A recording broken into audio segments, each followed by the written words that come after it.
Good morning and welcome to the NBA Daily. Coming up, welcome to the second round, but also we had some Game 7s over the weekend. Warriors get a big win. We look ahead to OKC and the Nuggets and take a look at how the Pacers beat the Cavs.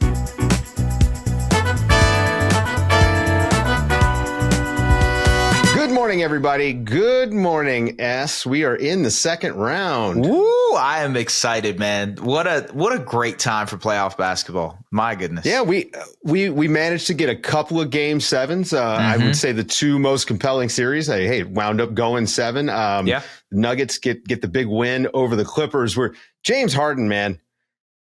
Tough. Just perfect Harden performance or lack thereof. Bad weekend for Rockets fans in general, between the James Harden dud and this game, the Game 7 that we're going to talk to. Yeah, but tough. Yeah, well, we're going to have Zena after the break because, she was in studio for Warriors Rockets. So we're going to go deep on that with her.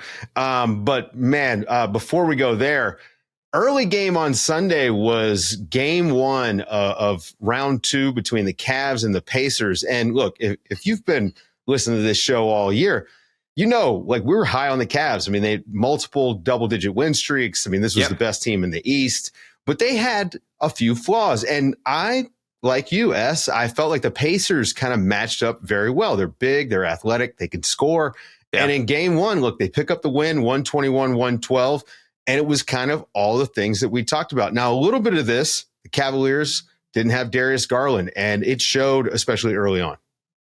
Yeah, they absolutely showed. I mean, the shot creation from Darius Garland, the playmaking ability, just the ability to get out in transition, that's an aspect that he brings in very quickly. And I know Ty Jerome did a valiant job of trying to get similar things going, but he's obviously not Darius Garland, right? He's more of a bench guard who can kind of do things off the bench against second units for you.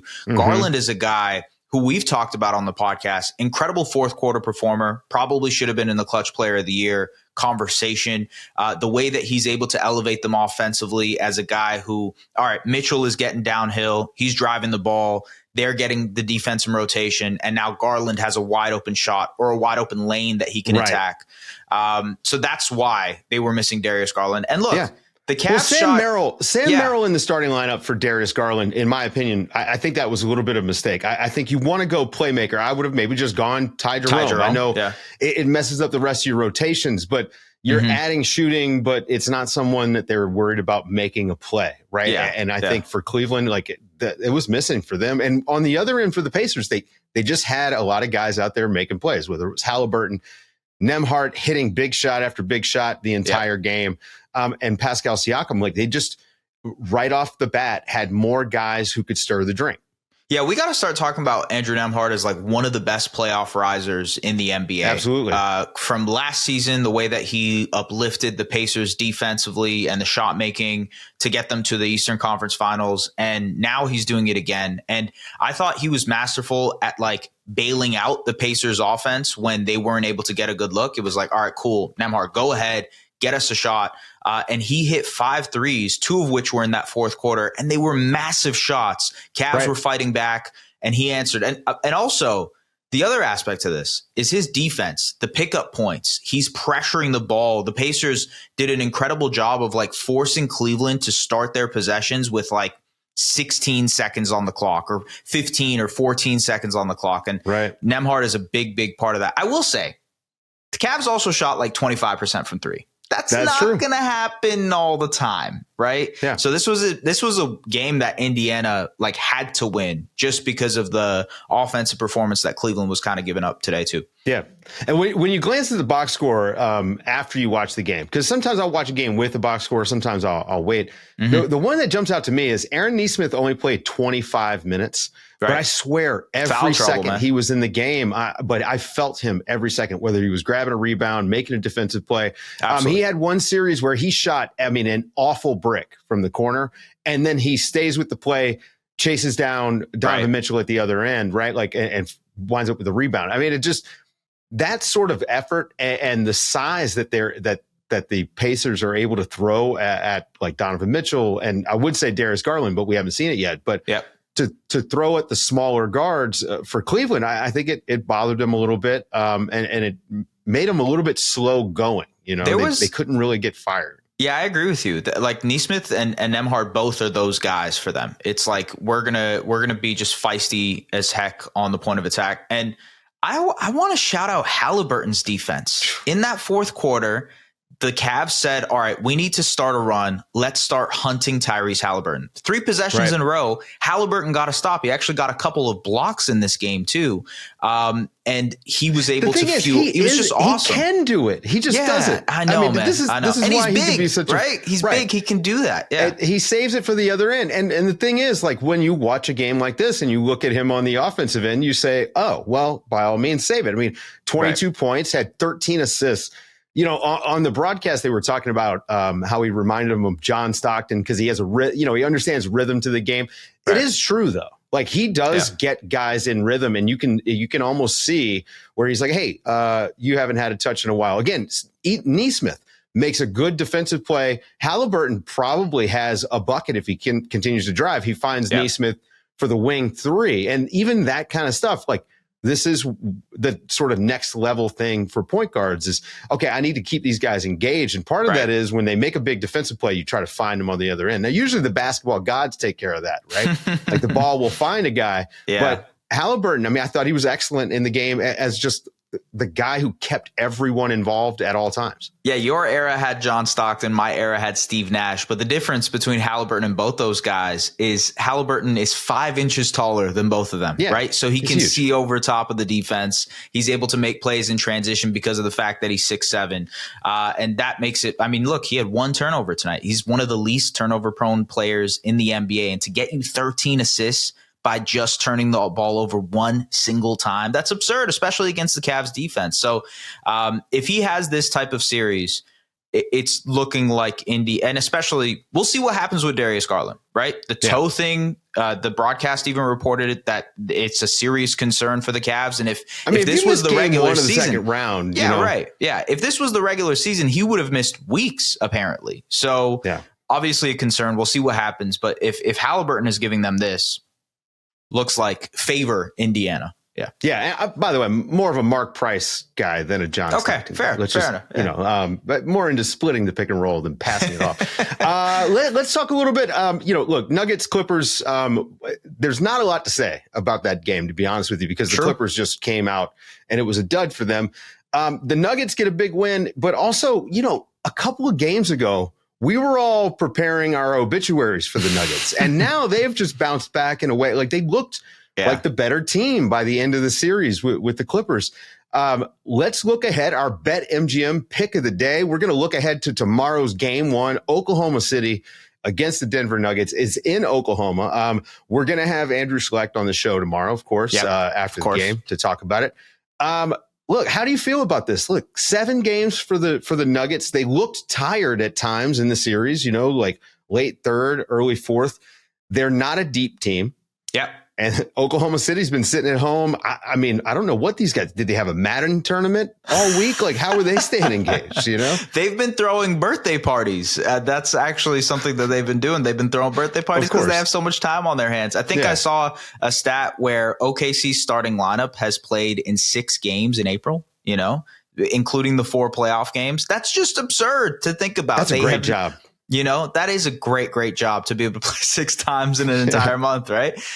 Look, you're right about the depth. That's a huge piece to this. On any given night, the Nuggets have 5.5, maybe 6 players that they can rely on, right?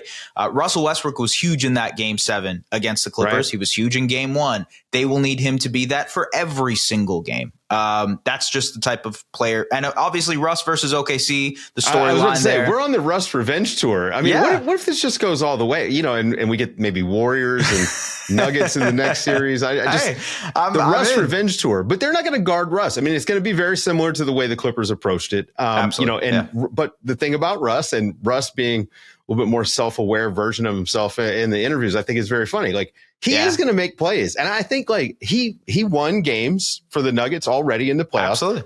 It's not going to shock me if he wins a game against the Thunder. I mean, again, this is a veteran guy who also just somehow is involved in every key play. Good or bad, right? He relishes in these type of moments. And I think especially against OKC, he's going to have a little bit of extra juice to be like that. So, I mean, Russ is going to be big, but Let me ask you a couple questions. Let me ask you a couple questions. Yeah, who's going to be the best player in the series? Best player in this series, you can toss it up between SGA and Jokic. The one thing I will say, though, I think the Thunder have many, many more options to guarding Nikola Jokic than the Nuggets do for guarding SGA. There's just, I mean, Christian Brown did a great job on James Harden. Yeah. James Harden is not Shai Gilgeous-Alexander. You know, he's 10 years younger and in MVP form. So I think it's just tough to think, all right, what is Aaron Gordon going to go on SGA? Is Peyton Watson going to be the primary assignment on SGA? Because they don't have as many options as the Thunder do when it comes to, all right, Hartenstein is the primary on Jokic. You got Chet as the helper. You can throw tons of size. Caruso is going to be in there active with his hands. You got Cason Wallace coming off the bench, also active with his hands. It's just more options for OKC to stop Jokic, or at least contain Jokic, right, than there is for SGA. How do you feel about that? I mean, I just think Oklahoma City's defense, even if they don't stop Jokic, right? If he averages 40 points, how's he going to get 12 assists? Right. That's the thing. Where's he going to get the 12 assists from? We know the guys that they aren't going to guard, and they're going to make them prove it. Can Christian Brown have another series like he just had? I mean, we're watching him kind of, if we're like most improved for the playoffs, like he's probably high up the list for me as far as like my expectations and where he's been. I'll shoot another question at you. Okay. So best player, if we're going based on that, like who do you think is the X factor for this series? Who's that guy that might swing it from, if you're favoring Thunder? Yeah, I agree. Just like in the last one, right? The last series, Clippers and Nuggets, that was Jamal Murray versus James Harden. We know what we're getting from Jokic and Kawhi. The question marks are, what is Jamal? What's James Harden? I think in this series, it's a little bit Jamal Murray and a little bit Jalen Williams. What does Jalen Williams look like when they send two to Shai? What does it look like when Jalen Williams is the guy that has to score down the stretch? I mean, this has been the question mark since last season. But I think Jamal Murray that's the biggest question mark in the entire series. Which Jamal are you going to get? Mm-hmm. Yep, I completely agree. Yeah, I mean, look, I think you look at Jamal in the series he had versus Minnesota last year, the struggles that he had against their point of attack defense. Now you're facing the Thunder team that might be even better at the point of attack with their defense. So this is a huge series for him. I will say, I'm kind of interested to see if the Nuggets throw out a zone against OKC, because we've seen this a lot in the playoffs, especially against teams that you might say have some sort of questionable shooters, like funneling shots to Lou Dort. Even though Dort can knock down those looks, it's like you can live with that versus SGA going one-on-one against everybody. Force Shai to be a passer, force Shai to be a guy who gets off the ball quickly. And to your point, you're forcing J-Dub, you're forcing Chet to be more active offensively. So wonder if we see keeps your guys out of foul trouble. Like you don't foul as much in the zone, and if you've only got 5 guys, I mean, it's going to be a big deal. They cannot afford a scenario where Aaron Gordon has 3 fouls in the second quarter. Right. It's not a thing for them. Yeah. Guys, stick around after the break. Zena's here to talk about the Warriors. Big Game 7 win over the Rockets.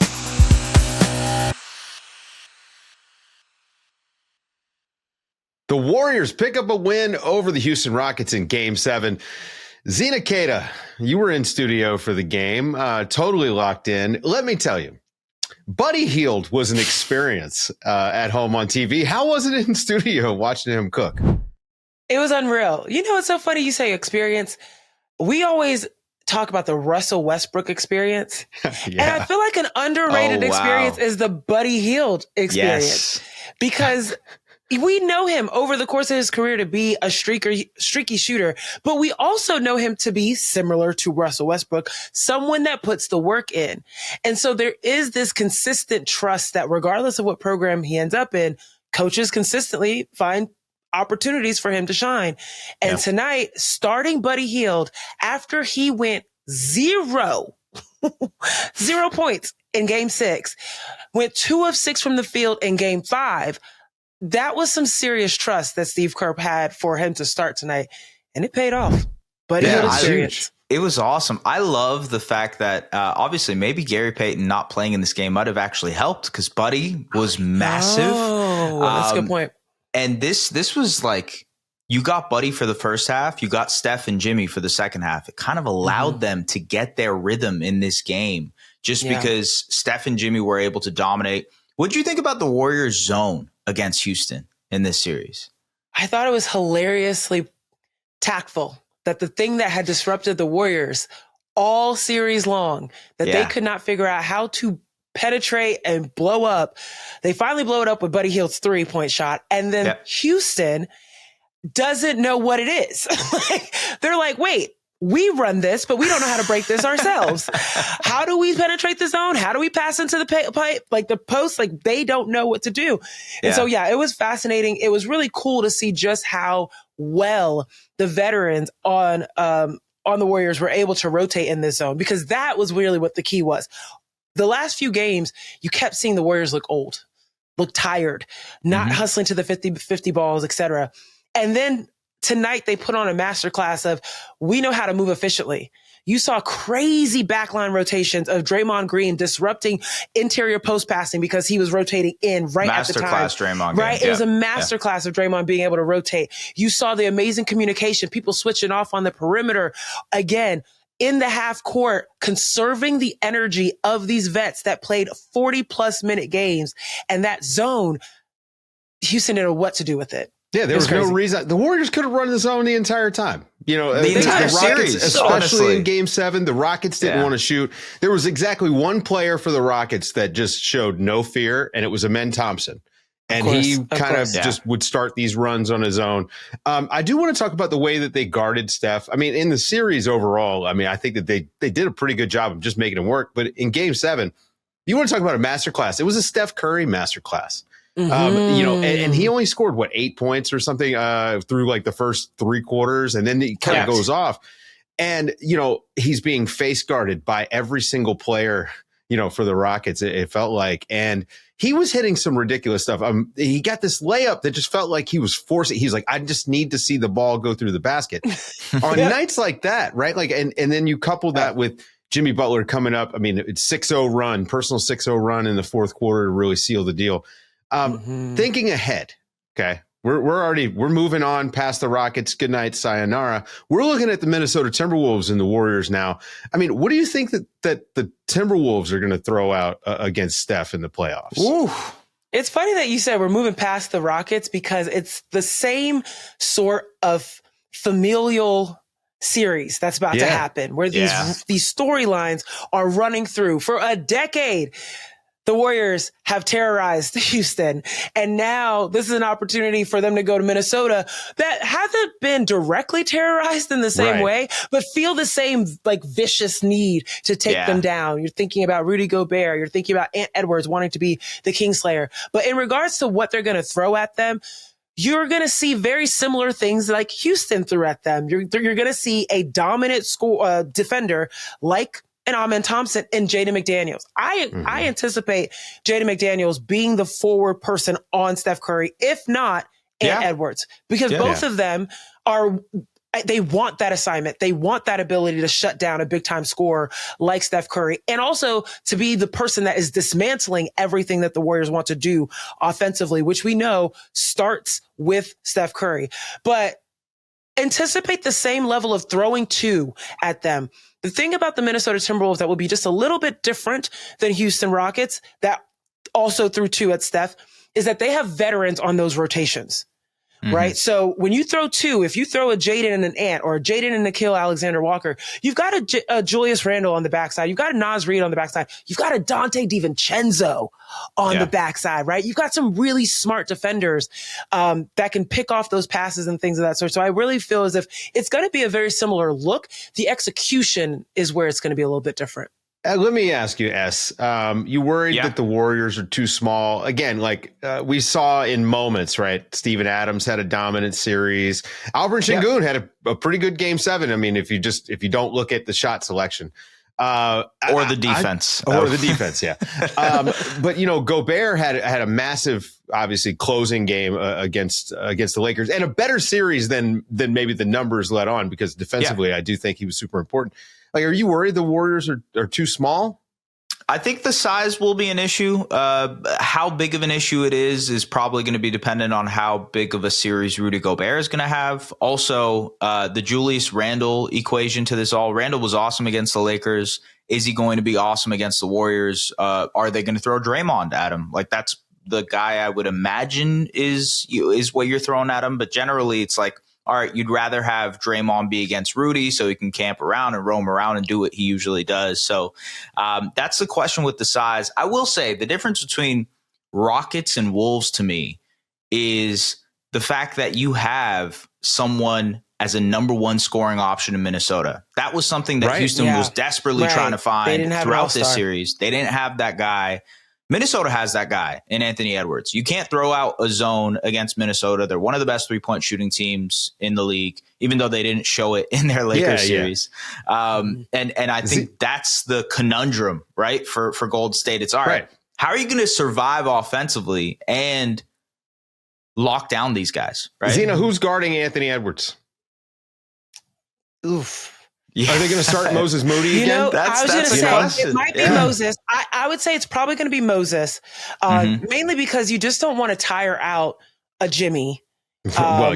Or stuff. You know what I mean? Like, you want to make sure you have somebody young on him, especially, and then also someone that relishes that opportunity. And Moses has been doing that all through the regular season and into the playoffs. As you bring up a really great point in that there wasn't a guy in Houston in the way that the Timberwolves have it. And I'll say this, the guy is Ant Edwards, but particularly against the Warriors, the guy is Naz Reid. He's a problem for the Warriors. He, in that Lakers series, I think he was 56% from the floor, 50% from three. That's insane. Like, you're thinking about if Draymond has to guard someone like a Naz Reid, that pulls out your main rim protector. And then that's where you're going to have to see the likes of a Quentin Post come in. And I like that because if Quentin Post is hitting his outside shots, that means Rudy Gobert is pulled away from the basket. But then I have to think on the defensive end, like, how well is Quentin Post going to be against the Rudy Gobert or anyone like an Ant driving to the basket? This is going to be a spicy series, and it's going to be a really great X's and O's battle between these two teams. I think Jimmy Butler is the key. Jimmy Butler and Draymond Green are the key to guarding Julius Randle and Naz Reid. And it isn't that like Draymond. I don't think Draymond's going to even get the assignment on those guys most of the time. I think Draymond will be just mostly on Rudy and kind of helping, but Jimmy Butler's ability to hold up against, if Randle wants to go bully ball, I think Jimmy Butler can hold up enough that he's not just going to get knocked over. And I think he can just straight up guard Naz Reid. Now, remember, the Timberwolves are capable of going small ball, right? With Naz at the 5. And that's where I'm thinking about Draymond on him. But with Rudy, they're going to have to find a way to get him. I mean, I don't think it's going to have to find a way. Draymond's going to find a way to get him off the floor. They got to play him off the court, though. I think that's on the other end, right? They got to make it. I think the Warriors can score enough. And this is, look, it could be another big Buddy Hield series, right? If the Warriors can score enough that the Timberwolves have to go small, they have to say, hey, we need more shooting because we're just not scoring enough. And we know sometimes that offense can stall out, right? Like, if they're not making shots, things get tight for the Timberwolves. Okay, look, before we get out of here, guys, let's make a prediction. Zena, I'm going to put you on the spot. We're going to just pick Warriors Wolves. We won't pick anything else. How many games? Who's going to win? Dang. We haven't picked any other series. I'm just putting you guys on the spot. Oh, man. Okay. Wow.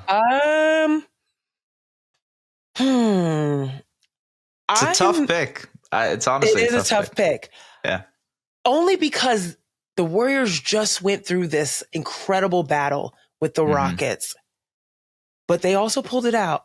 I'm going to go Wolves in 6. Wolves in 6. Okay. All right. Okay. I agree. I don't know. Yeah. I feel like after seeing game 5 and game 6 with the Warriors, I was like, whoa, what's going on here? Yeah, there are shifts to it. Yeah. But Draymond said he wanted to play better, and he did play better. 16 points against the Rockets in game 7. So I think that will extend things a little bit. But eventually, the athleticism and the youth of Minnesota, I feel like, may win out. I'm worried. Draymond is one flagrant foul away from being suspended for one game. This is going to happen this series, right? For sure. I didn't know that. Okay. Right. Okay. Yeah. So that's another aspect. It's a lot of people that get under Draymond's skin in the series. To me, I think that we may see a redux of what we just saw with Minnesota and the Lakers, right? A little too big, a little too athletic, little deeper, just have guys that can do stuff. But so you're going Wolves in 5? No, it's impossible for me to bet against Steph Curry and the Warriors. I'm going Warriors in 7.